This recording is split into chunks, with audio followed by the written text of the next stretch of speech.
Hi, welcome to the Ron and Son podcast. My name is Clinton. My name's Ron. Welcome back. This is episode number 2. We're excited to have you back. I feel like we did a good job with the equipment that we have, and we're learning it as we go. And I'd like to take this time to thank everybody that subscribed, everybody that shared the video, and everybody that has liked the video. There hasn't been a lot of comments, so I'd like to welcome some comments. It'd be nice to hear what you have to say. Yeah, we need comments. People need to know. We need to know what you think about our show and what we can do better. And maybe you got something to add to it, and that would be really great. Yeah, I totally agree. And so just to give you a little heads up where we're going to go today, we're actually going to be talking about another alien story that Dad had an experience while he was driving his septic truck. I'm not really sure about everything that happened, so he's going to talk about that in a little bit. Also, I'm going to do a little movie update for the Porthole Adventures movie that we brought up on our last podcast. Also, I'm going to give a little recap of the Tool concert I went to last night, which was the 11th. We're actually filming on Wednesday. You're watching on Sunday, though. And it was amazing. It was my first time. We'll get back into that, but it's awesome. Also, I'm going to talk a little bit about my solo performances coming up. And we're going to be talking about my band Atta Bomb as well. We had our first performance. They're great. I got some feedback from a friend yesterday that actually went to the concert, and he told me that Clint's band banged it. They were the best out of all the bands that were there, and it superseded his expectations because Clint really hasn't played a lot of songs like he used to in the last year, maybe, or ever since COVID, year and a half. And now we're seeing him out there fully vaccinated, booster shot, and now he's got Pretty Brave, and people have been after him, to play, but with the way COVID was and those kinds of things, he's kind of reluctant. But now he's got a band that could be a top 10 band here in the Pacific Northwest. Whether it is right now, people just need to be aware of it, and it will be. So that was great. I don't think we were the best band there. We definitely gave it our all. It was our first show, and it's going to get better as we go. And a little bit of what else we're going to be talking about is we're going to be talking a little bit about some business opportunities. One of the main reasons we do this podcast is we want to provide opportunities for people to do themselves at home to make extra money.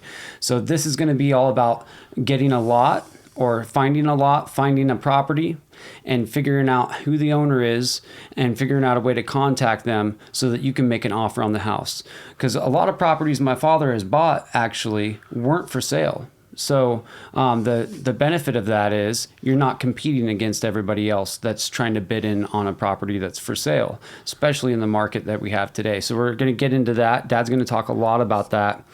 I'm going to briefly talk about our schedule. Which just quickly go over. We release videos on Monday, Wednesday, Fridays, some Saturdays. Actually, yesterday, which would be Saturday, we released a video. Not every week we do that. And then, of course, this podcast every Sunday at noon. And then to get a little bit into it as well, we're going to talk about local current events between COVID closures of schools and the vast amount of rain that we've had right after the snow melt, which is flooding, and we have flooding right now. And also, I'm not a huge sports fan, but my dad is a huge Seahawks fan since the beginning, and he's going to give a little recap for the Seahawks season, and I'm excited for that because I know a lot of people are interested in that, and so we're going to talk about it. So I would like to get right into it and talk about your alien story if you'd like to talk about it. Yeah. Here's a little bit to start in the beginning. Why would an alien be interested in a septic truck? That's one thing. The reason behind it, I'm not going to say this is the reason why we saw what we saw, but I do think when we had a business and we had like 150 different Santa cans that were set out, it would be Clint's stepmother and myself. We were going to Weyerhaeuser at that time. It was like 2:00 in the morning. We went down to Raymond, and we lived in Montesano. And this would have been about 1995. And we were down there cleaning Santa cans. Well, one thing about a septic truck is you got a collection of a lot of DNA from a lot of different people. So if you were able to, be able to get a septic truck and you're doing some experiments and stuff, you'll find out a lot about us as a species if they wanted to. Now Sorry to cut in, but they're actually that's how they're checking different locations. COVID rates is they're going through the sewage for different sewage facilities to figure out where the virus is. So actually, sewage is a way to figure out a lot about what's going on with a race or. Yeah. Right. I wonder if they picked that up from the aliens. Do you think that could have been? Or was that what they thought? But it could have been. I don't know. This has been around. I've been saying that for a long time when I was doing the national parks and stuff. I hauled the most sewage in the state of Washington for 4 years straight. I was number one. But we're going back from Raymond after we had collected our sewage, and this is probably 2:30, and we come up to an area it's called North River Hill, and all of a sudden I had a 2,000-gallon truck, and it was a flat nose cab over single axle. It's a regular semi truck, and all of a sudden we seen this white bright light, and the light lit up the area just like it was daylight. And this is the middle of the night. And we see it coming at us. And all of a sudden, Linda and I, we just ducked down. We thought for sure they were going to hit us and stuff. And it just, whew, and it was past. And we just go, wow. We couldn't believe it. And we didn't know where it went. And it was like, we looked out. It's like daylight. You see everything, pitch black. The next day we came by, coming back from Montesano back to Raymond. We come to the same area at the top of the hill, and it said, they had signs up, and it said U.S. West testing site. And we seen about 7 to 8 vehicles, about 14 people, and they had the gate open. And I don't know how many people were up past the gate, the same location that we seen the light. They were there to collect. Something happened. Something must have hit. And I surely believe it had to be something, more than just a meteor. It was so bright. It lit up everything. And it gave me the chills. We were scared. We were actually scared. So do you think it was the aliens trying to figure out more about the human race? Or do you think you witnessed maybe like an alien craft wrecking? We believe it was a wreck. Okay. Is what I actually believe. I don't know where they were coming from or what they were doing. And when we're coming back from Raymond, the road on Highway 101 between Raymond and Aberdeen, and then it cuts off and goes to Montesano, but we're on that 101 stretch. There's nobody out there. There's not even a power line for power. There's no houses. So this craft there, I don't know. That's why I kind of said, does it have to do with our truck? Were they following us? I don't know. I know, not all the time they're going really fast, and they could have been there, lost control. But we think they crashed. But we believed it was a cover-up.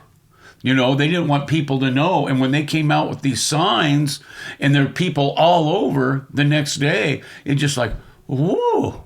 I couldn't believe it. But I can believe it because I've seen other things. But to be so close to something so miraculous, to be able to be first-hand witness. When you're a first-hand witness is a lot different than just hearing it from your son, your brother, your dad, an uncle, or a friend. You saw it for yourself. So when you seen this bright light come towards you, could you make out any kind of like shape to it, or was it just like a ball of light? It was so intense you couldn't see through it. It was nothing but light itself. It's just like when you think about energy, I don't know if anyone's dreamed about things, but when things become so light, you ever look into the sun, and it's so bright, you can't see anything else? It was kind of like that. Oh, wow. And it was just so intense. And we actually thought it was going to hit us. We thought, I was driving and I ducked. And Linda, I thought I was going to wet my pants, but I didn't. But it was like, it was a thing that we're blessed to be here today to talk about it. But those things, it hasn't happened. I haven't seen one of those again. I never saw one before. But I was lucky enough to see it then. And, it just, I wouldn't put that on anyone else because it seemed like it was a dangerous situation. It really did. It was just kind of like, ooh. And being so close, North River, especially in our small community, and to see where it's at, and then to see the response. And I know that wasn't U.S. West Cellular.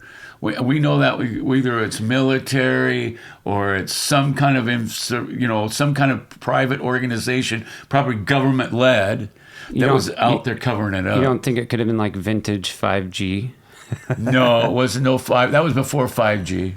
And that kind of. I had one of the first bag phones when they came out back in the day, back in the 80s. But it's something that I'm glad that I was able to experience in a certain sense, so I could share it with you today. And on our next podcast, I've got another one about what happened with a shapeshifter coming from Spokane. I'll talk to you about. Thanks for sharing that. That was really interesting, and I didn't expect that story to be the one. I remember you telling me that one, and I actually remember whenever that happened, being a kid and hearing about it firsthand. Like within a week or two, I heard that story, and it exactly how you just said it just now is pretty much what you told me then, and it's always been kind of one of those things that just it's pretty crazy. And I drive that highway a lot. I ride my motorcycles on that highway a lot. And it's a creepy highway. There's something about the Raymond highway. It's not well kept. There's always potholes everywhere, sink spots. And it's just not a safe spot. And it's just a weird place. Speaking of which, right now on milepost 9, I believe, right out of Tokeland, you can't get through right now. It's closed because of we had a landslide out there with all the crazy weather, which has been just crazy. So I'm going to move on a little bit, and I'm going to talk about the concert I went to last night. So last night was Tuesday, the 11th, and I had a friend, my drummer of my band, Atta Bomb, hit me up, and he took the band out for my birthday to see Tool.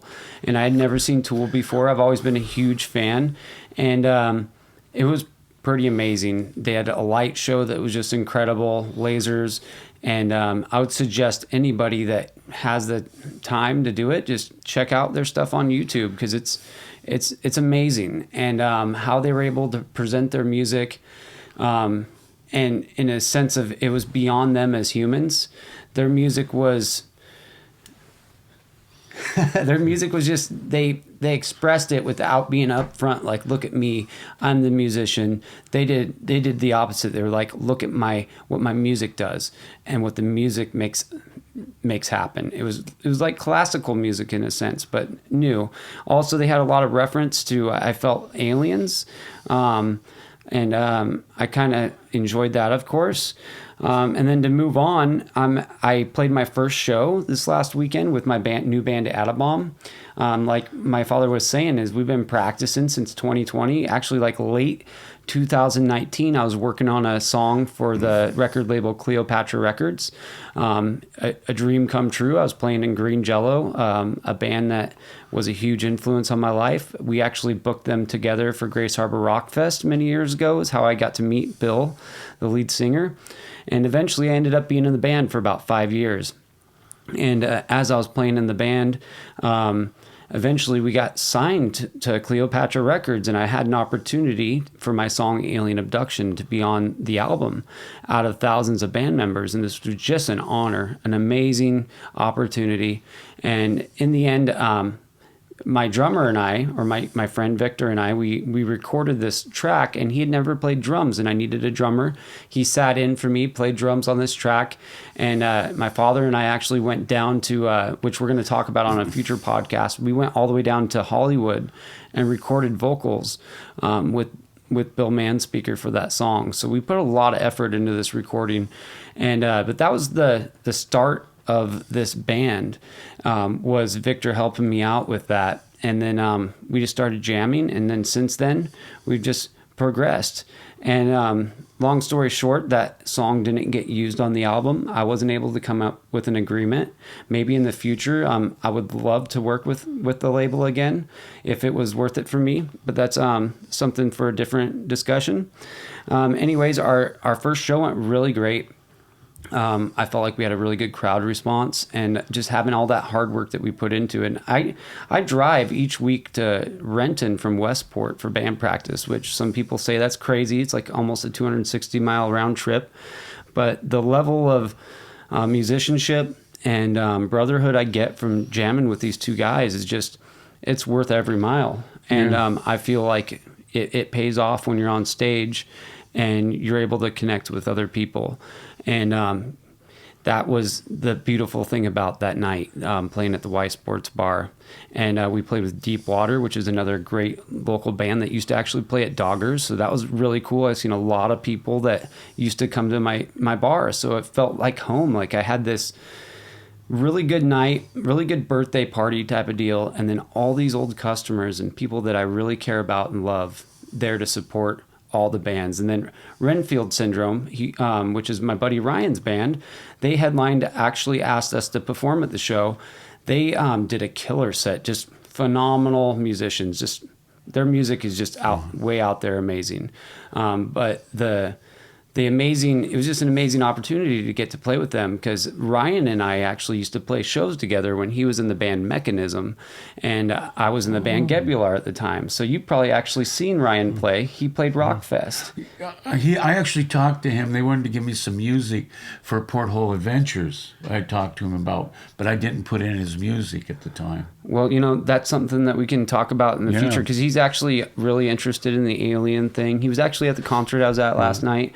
Just a good person, good human.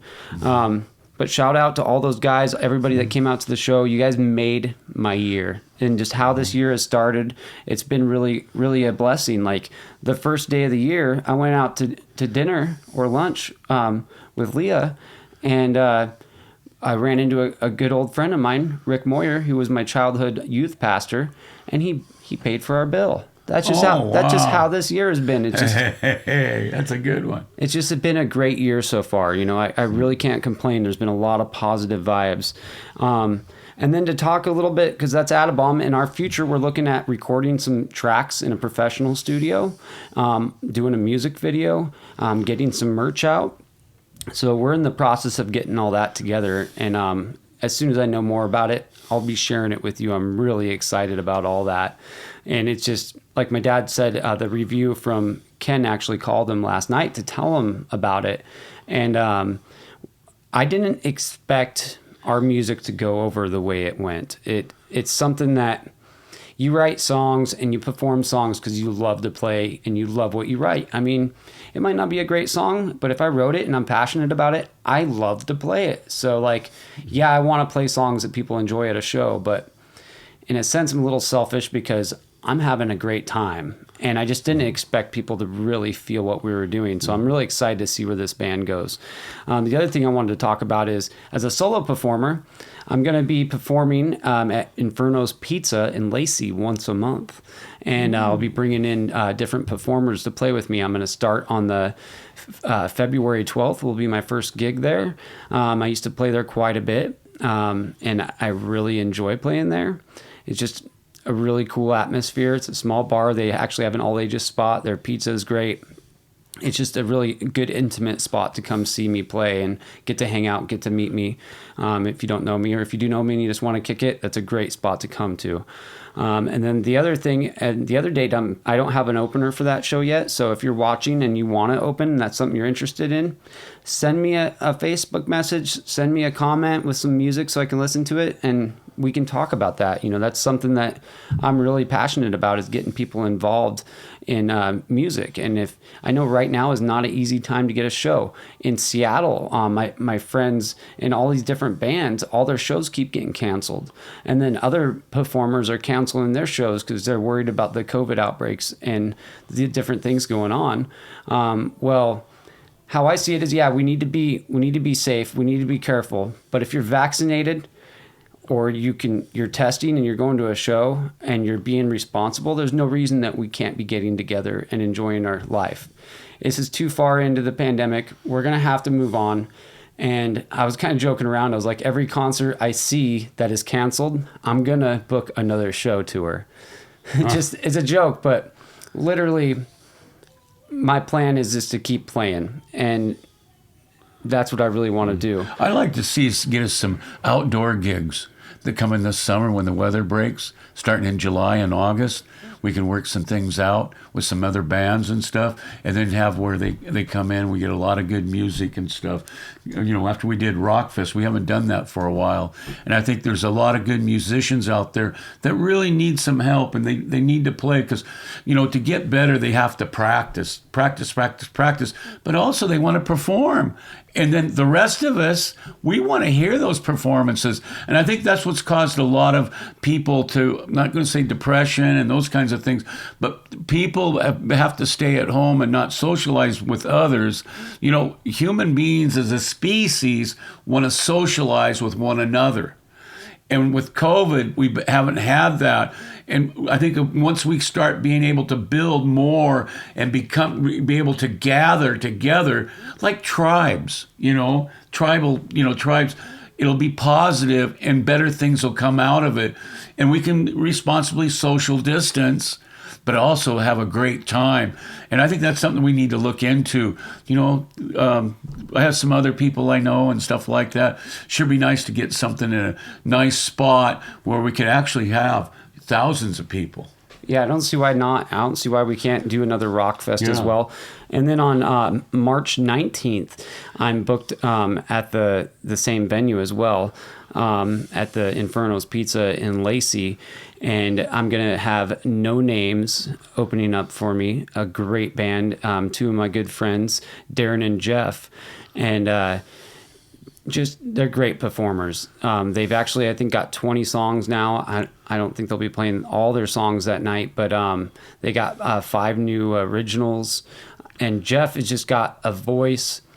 It's a phenomenal voice. His voice is as big as his heart, and his heart is really big. So it's just one of those acts that you really need to hear. And I'm going to be booking more shows as we go on too. And so just to move on a little bit, because I can talk about music all day. That's one of the great things about this channel is I'm not stuck on one thing. We're doing all kinds of stuff here. And I appreciate people for subscribing and hitting the bell because we're such a different channel where a lot of channels are motorcycles only or this or that only. We're really all over the place. And everywhere. And that's just how we are. So we're being real about it. We're not being something that we're not. And that's a Mullins. That is a Mullins trait. Yeah. And to move on from the performances, I would like to have Dad talk a little bit about or actually he's going to talk a lot. He's going to bring up the business plan part of this podcast, which is going to be about buying lots and that aren't for sale. Right. Well, yes, but this is like step one. There's many different things. So the step one's quite detailed. So we'll get on how to find a lot and how to find the owners and those kinds of things.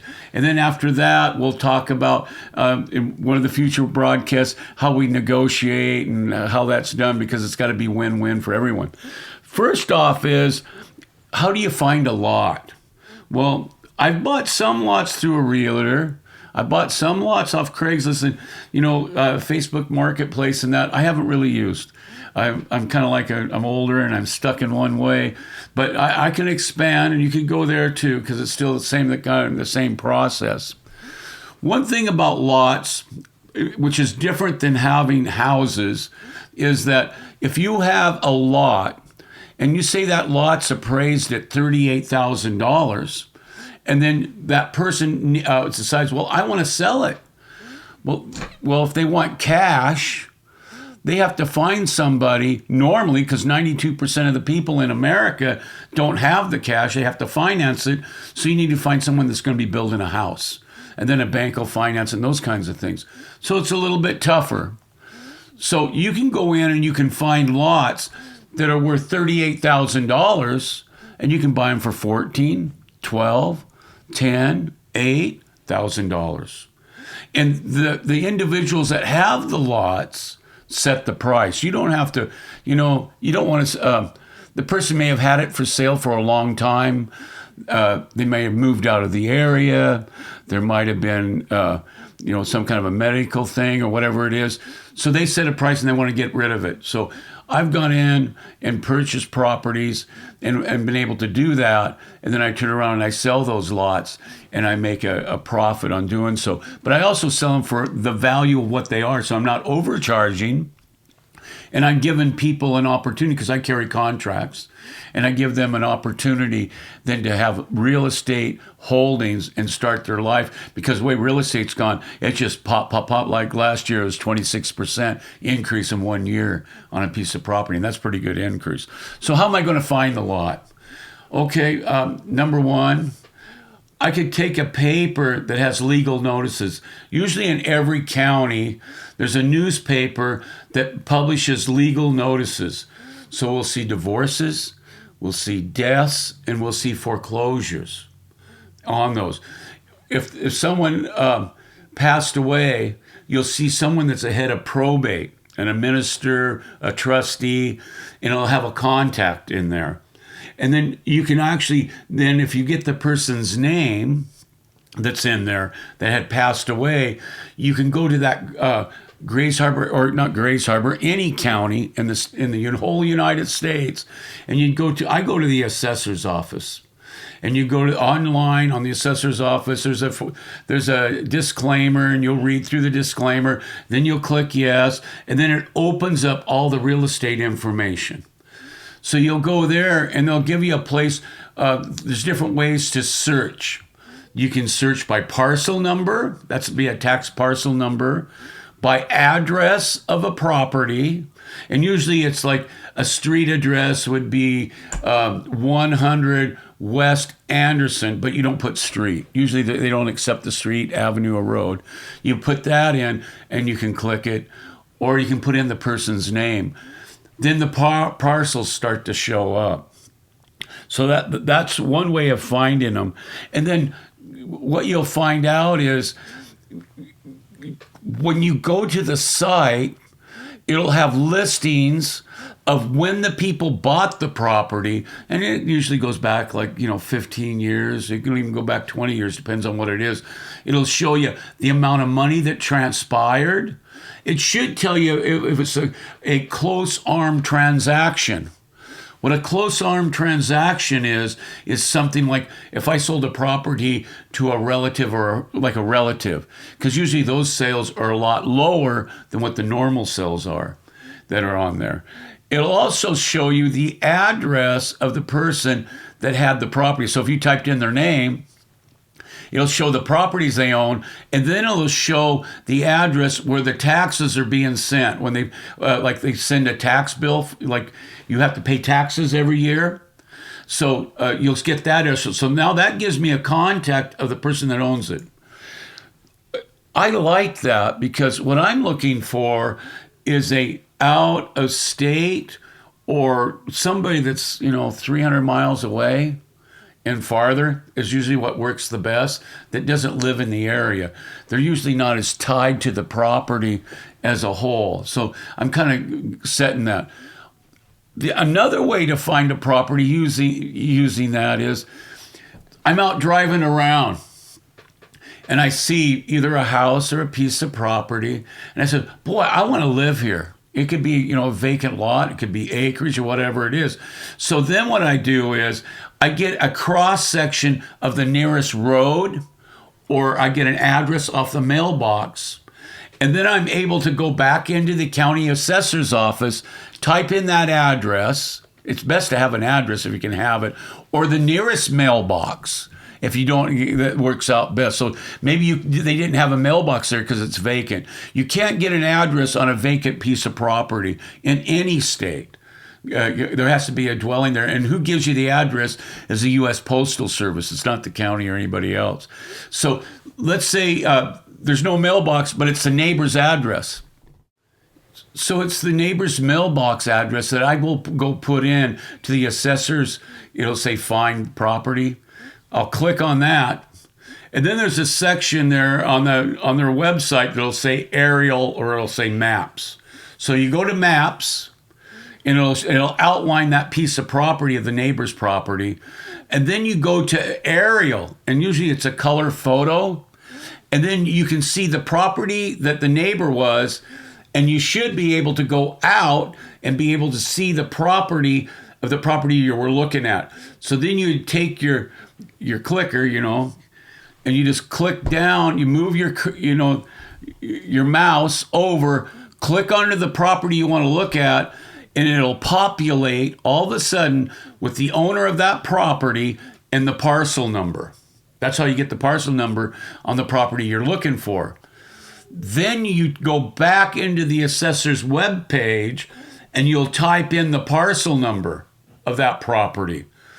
Now you've got information. It'll tell you who owns the property and where the taxes are being sent, which is pretty good. And my rule is I like to find out of area owners, because some people put an overvalue on something when they live there. They don't really recognize what the values are, or even if they don't live there, property values have really been going up a lot, up and up and up. So this way you can find the right property with the right owner. And then what you do is, once you find an owner, and this is a property you may want, then you can make a contact to that person that owns the property. And we'll talk about later about how you address that. That's a whole nother issue once you get into negotiations and how you'd go about that. But we're able to locate the property. That was really good. That was a lot of information, and the great thing about it being on video is you can rewind it back and go through those steps. And I can tell you firsthand that I've watched my dad do this and buy many properties that way. And a lot of the times, the properties that he does purchase are people that are from out of state, and maybe they just don't want to deal with it, or they were stuck with it from a relative or whatever it was. And you're doing, in a sense, you might be doing this person a favor, to where they'll basically almost give you the property for the prices of taxes at one time, sometimes. So I'm going to move on, and I'm going to talk a little bit about our scheduling before Dad gives us the ending of the video, which is going to be of the podcast. He's going to do a little recap of the Seahawks season. I know that's something he's really passionate about. A lot of our viewers are probably really passionate about it as well. So our current events that we're having is on Mondays. I release a video. Lately, I've been releasing a video from my old bar, Doggers, of a live music performance. So this last Monday, since we're watching it on Sunday, it was Daniel Walker, Kiwi, performing at Doggers. Great, amazing set. He's just a phenomenal performer, and it was one of his first time performing at my bar, and I'd suggest you to check out that video.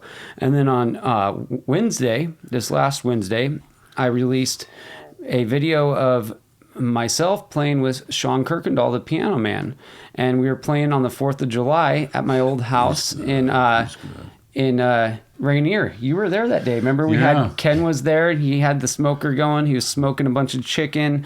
We had a bunch of performers, which actually I have a few different videos from that day that are going to be scheduled, that are scheduled right now to be released. My buddy Nick is scheduled.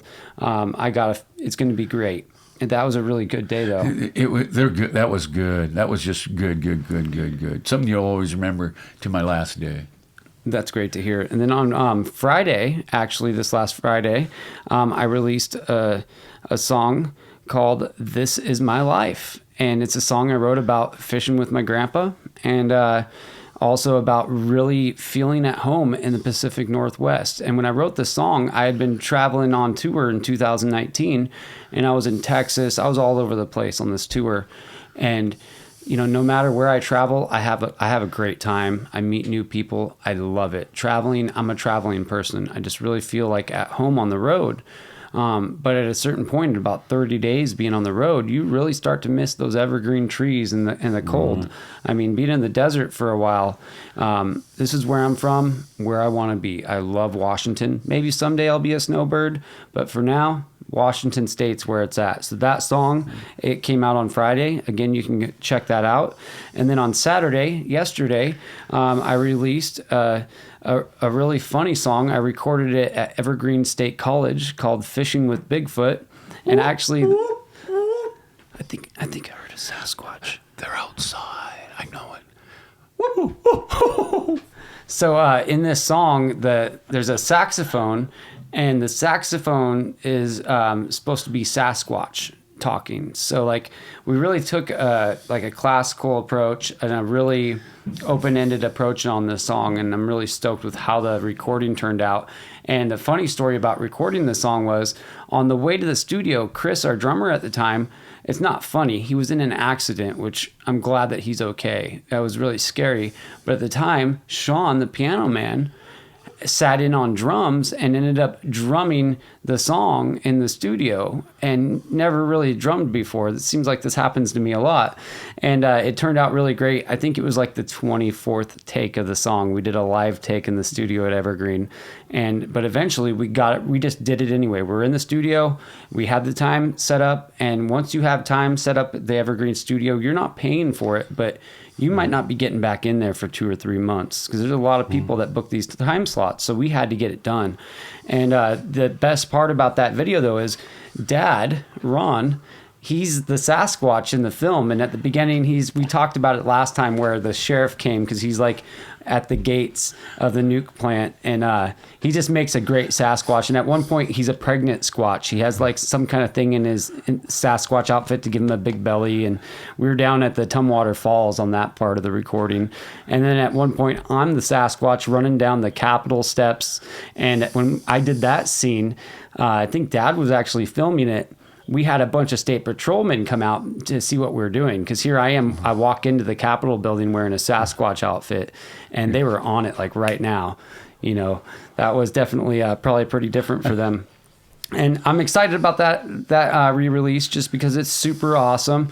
And in the process of releasing those, I started getting all these copyright claims on all my music that I previously released, and I'm making these new videos, maybe me performing them or the same recording on a different video. And what it is, because I released it through CD Baby actually puts a claim out and like makes sure that anything that is released is copyrighted and comes back to your CD Baby platform. So I can go into my CD Baby account, I can cancel where they do that in YouTube, and then I can, let's say if I was going to get royalties, I would get it from my YouTube channel, which I suggest not to do it. I'm not going to do it because this way, if somebody else uses my song, it'll know that it's using my song, and then it'll send those royalties. If they, let's say they had 1 million views, it'll send them to my CD Baby account. So that's something I learned this week. And I didn't know that. Yeah, I didn't either. I was getting really frustrated. I was like, I wrote this song. How are you saying it's a copyright? Blah, blah, blah. Did some research. And actually it was CD Baby looking out for me as an artist. And that was really cool to have that happen. And then obviously Sundays, we release our podcast every Sunday at noon. And we really appreciate everybody watching it, everybody that shares it. I know that this is still in the baby steps phases. We don't have guests yet, and I could use an excuse like COVID or something, but honestly, it's because we don't have the proper gear yet or the space. So we're going to, once we grow to the spot where we have more gear and a bigger space to do the podcast, I will bring in guests, and we'll go from there. But right now, with where we're doing it at, we're doing this literally in my townhouse in Westport. We don't really have the space to make that happen. Also, we would like to upgrade our camera gear. Our camera only records a half hour at a time. So there's different things that we need to grow into before we take that next step. And that's our schedule every week. And then obviously, once there's a lot of little short films I've been recording because I've been getting a lot of views on these little short films. And it's doing these little short feeds is helping my YouTube channel grow because you see the little video and you might come and watch this video. So that's something that we can talk about in a future episode of how to get more views on your YouTube channel, because right now I'm averaging 1,000 views a day, and this channel's only been open for 2 at this point that you're watching 2 weeks. And that's not very, very long. And we're almost to 100 subscribers. Today's Wednesday that I'm recording this, and I'm at like 75 subscribers. And really, that's not very many in the YouTube world, I know. But I'm pretty happy with where we're going and heading with this. And just did you want to add anything? I wanted to add something. Yeah. I'm going to go home and subscribe tonight because I haven't subscribed yet. I can't even get Leah to subscribe, But I've been watching it on TV, and I haven't figured out how to subscribe. And I just found out I can do it on my computer. So that's what I'm going to do. And here, I need to be able to support myself. So we're going to make it happen. If I can do it, you can do it too. Well, it's one of those things. Sometimes there's like you're on a project, you're in a band, or you're doing something, and there's one person that's just really pushing it and doing a lot of the work. That's where I think we fail as artists and we fail as content creators. I think that whenever you have a team and everybody equally pushes, you're going to have better results. And I feel like this is the reason that my new band, Atta Bomb, is having good results, is we're all involved. We're all giving our all. It's not one person. And I'm really stoked about that. And the chemistry that produces is just beautiful. And to move on a little bit, I want to talk a little bit about current events. We had almost over 6 inches of rain last week here in the Grace Harbor area, right after having a bunch of snow. Some places got almost a foot of snow. You have that melt, and then you have almost 6 inches of rain.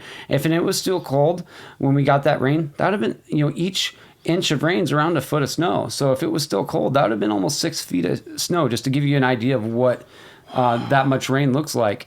So if you look on my short feeds the other day, I'm down at the Satsup River and I'm filming how flooded it is. It's just been flooded around here like crazy. There's been a loss of life, which is really sad. It's just, you got to be careful right now. This is a time of year where our world's literally changing all the time, and so many things are changing, and the weather is one of those big things that is changing. And the other thing that's really weird is the COVID school closures. So like Aberdeen at one point, recently, they just went to online learning for 2 weeks because over a third of their students were out of class because of COVID or sick. And then Westport today was the last day of in-person instruction. Now they're back to virtual learning, I think, for 2 weeks.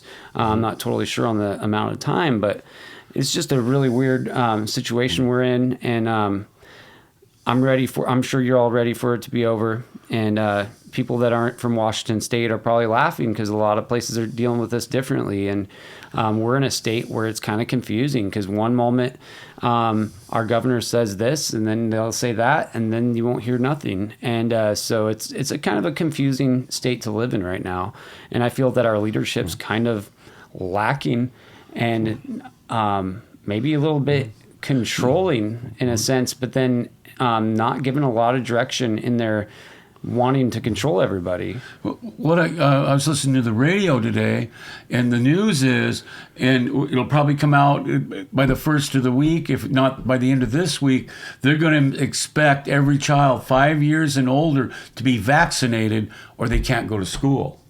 And that's what the state of Washington's getting ready to implement. Wow. And by the time you see this on Sunday, that might have already happened. So things are changing. Instead of moving forward and becoming, being out in the community, it looks like we're going backwards some now again, and we're closing back down. But now they've came to where if you don't get your kids vaccinated, you can't go. So what's going to happen to those families where the head of households don't believe in vaccinations, and now they're telling them they got to get their kids vaccinated or they can't go to school. The kid loses out on school. The family has a reduction in income. It's kind of a spiral down because someone's got to be there to take care of the kids too if they decide to go home. And they're not getting the education they need. My granddaughter is kind of like, she had a year off of school, and she came back and I went to her class first. It's like a review after the first semester this year. And she actually did not progress in her math. She was a year behind, and she was right there before COVID. And now it looks like we may be going back in the same direction. And that's a real concern to me because a lot of these kids, they get their lunch at school. So the kids also can go hungry. Yeah. And I'm concerned about the hunger and also depression. When the kids are just isolated at home, there's a certain sense of depression that can result when they're not able to communicate with others. So more than just shutting down, we're going to be looking at mental health issues, whether or not people can feed their families. It's not good. Yeah, let's hope that some kind of normalcy can come back. But we'll talk about that a little bit in our next episode, not to go too far down that rabbit hole. I want to close out with a little bit of sports talk. I know people that know me, I'm not a sports guy, but I also understand that sports is important. People are really into it personally. I could care less. But Ron is in the room, and he's really into it. So I'm going to give a little bit of information before he goes down the rabbit hole of the Seahawks. John Madden just passed away. Rest in peace, and condolences to his family. This is a little while ago now, but a little bit of Grace Harbor history, being from Grace Harbor. He actually played on the Grace Harbor football team at the Grace Harbor College, and I thought that was pretty cool. You know, all the famous people we've had from Grace Harbor. I mean, Kurt Cobain. There's a huge list of people. I'm not going to go through all the people because there's so many different people. Metal Church. I mean, just huge bands that. And then Grace Harbor really doesn't, have any spot you can go to besides the Kurt Cobain Memorial Bridge to celebrate this. So it's been one of my dreams my whole life is like having a museum they had a museum before it burned down in Aberdeen that had a lot of stuff like at Kurt Cobain's couch he used to sleep on and just different random stuff. But there's such an opportunity to celebrate what was from this community that's not being celebrated. Like Kurt Cobain days, it used to go on. And that was a really beautiful thing that they did where musicians were able, like myself, were able to be involved with these things. And the community came in and people from all over the world went to those events. And people still from all over the world come into Grace Harbor, Aberdeen to check out the bridge. But anyways, I'm going to let Dad close out and give you guys a little recap on the Seahawks season. Before we get to the Seahawks, 2 years, I've been a Seahawk guy for years, but also I was playing Madden like crazy. And up to 2 years ago, and then I started doing something different, I was number 62 in the world on Madden, probably the oldest man out there. And then it got to the point where I was obsessed and I had to start doing other things. But 62 in the world in Madden, if there are a lot of those gamers out there, that's pretty good. And you look how young I was just able to call the right plays and stuff. So, hey, keep on playing Madden. I think it's great. It's fun. I've been a Seahawk fan from the beginning, from Jim Soren, to Largent in the very beginnings, and Jack Patera and all that. So we had actually, before the season started, I thought we had one of the best teams in the NFL. And I usually don't say that about the Seahawks. It's been a while because they were able to get some really good players on the off season. But more than just playing football, the Seahawks got players that are heroes to our children and to our community, like Russell, and he's, Russell Wilson, what he does for the children's hospitals, the way he talks to others, the way he believes, and he's so positive. It just makes you feel good to know that he's out there and he's trying to do the best that he can, and he's living to be the best man he can. I think that's really good. Lockett, he's the same kind of person, but he's not out there asking for, he's not say, look at me, look at me, look at me. He's doing it from the backside of the curtain, and he's doing some great things for our community. And thank you for coming to Seattle. One of my heroes was Dunlap. When we got Dunlap, I was thinking, boy, this man's got it. He ended up at the end of the season with 8.5 sacks for the year, and they just used him sparingly. And I think they had him in when we really needed to make some big stops, and he's been a leader.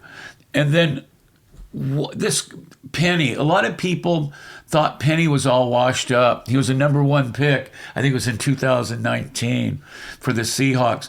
And they thought, well, this guy's no good. He was always hurt. Well, before that, he led the nation in college for rushing. He was a man. And he did really good, but he got hurt. It's a real physical game. Then the Seahawks got Adrian Peterson. He played 1 game, got 1 touchdown. But you know what he became? That's when 4 weeks at the end of the season, Adrian Peterson showed up and the offense took off.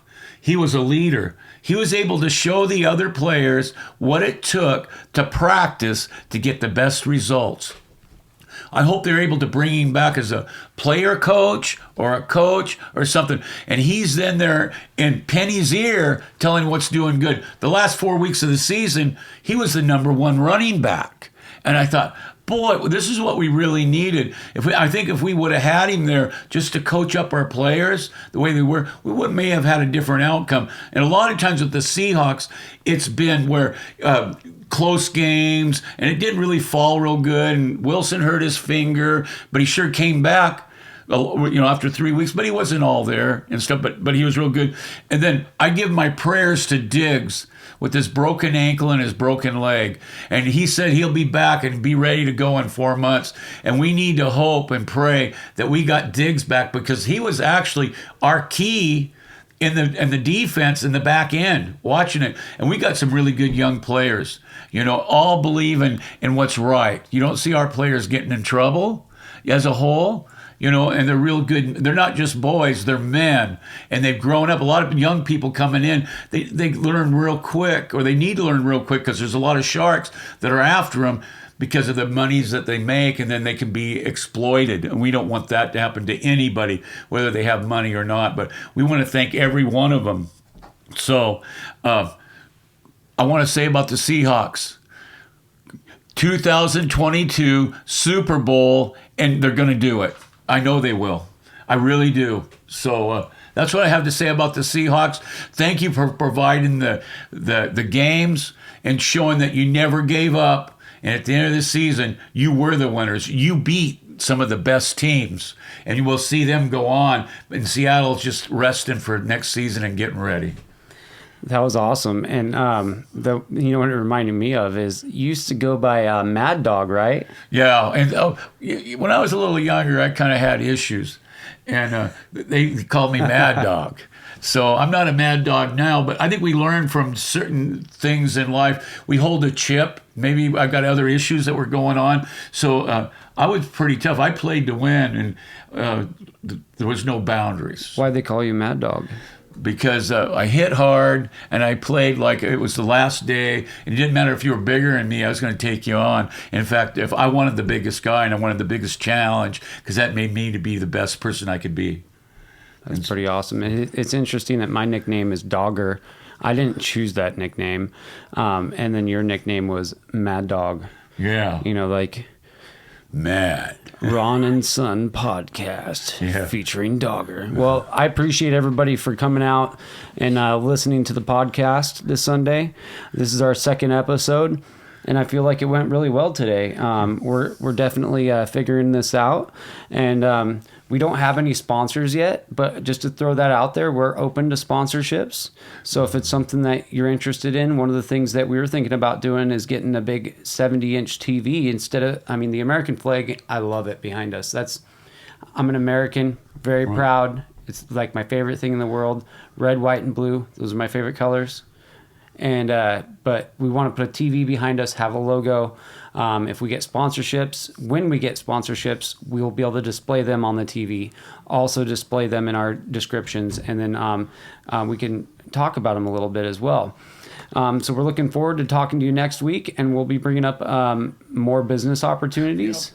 And feel free to comment with any questions or anything you'd like us to address, and we'll address them on the next podcast. This is Clinton. And this is Ron. And this is the Ron and Son podcast. Yeah.